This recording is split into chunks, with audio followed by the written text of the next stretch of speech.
So it looks like the Galaxy A54 5G will have a much faster processor than the Galaxy A53 5G. So as you guys can see, we are on sammobile.com. If you guys want to go ahead and take a look at this article, I'll leave a link in the description down below. It says, before launching the Galaxy S23, Samsung will most probably unveil its next generation Galaxy A smartphones, including the Galaxy A14 5G, Galaxy A34 5G, and the Galaxy A54 5G. All of these devices will probably use Samsung's next generation Exynos chipsets with improved performance. It says the Galaxy A54 has been spotted in Geekbench's database using the Exynos 1380, which will succeed the Exynos 1280 that is used in the Galaxy A33 5G and the A53 5G. The Exynos 1380 has 4 high-performance CPU cores clocked in at 2.4 GHz and also 4 power-efficient CPU cores clocked at 2 GHz. It also features the same Mali G68 GPU that's used in the Exynos 1280,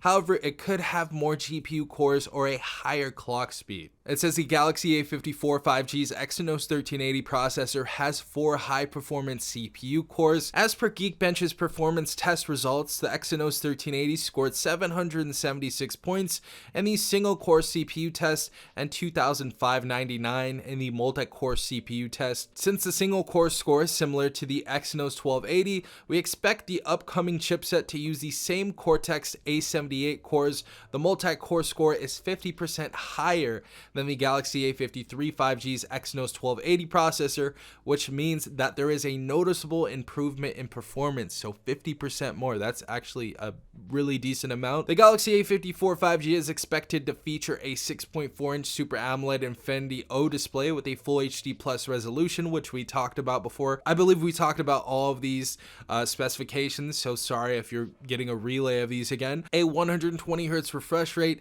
and an in-display fingerprint reader. It could have a 50 megapixel primary camera, a 12 megapixel ultra wide camera, a 5100 milliamp battery, and a 25 watt fast charging rate. Other features include 5G, GPS, Wi-Fi 5, Bluetooth 5.2, NFC, a USB Type-C port, stereo speakers, and an IP67 rating for dust and water resistance. And this is the Geekbench 5 score, as you guys can see. So single core 776, multi-core score 2599. Now obviously this isn't the official leak of this may even be a little bit more better once everything's in place and it's running the latest Android software, Android 13 and all of that, but we'll see what happens. I'm so excited for this device, and it seems like it's going to be releasing in January instead of March like they have been doing the last few years. So it looks like it's going to be releasing a little bit earlier this year, as far as I know. So let's hope it does release in January. That would be beautiful. Kind of a weird time to do that. I think it's cool just because I'd love to see something just smack dab at the beginning of the year. That would be beautiful.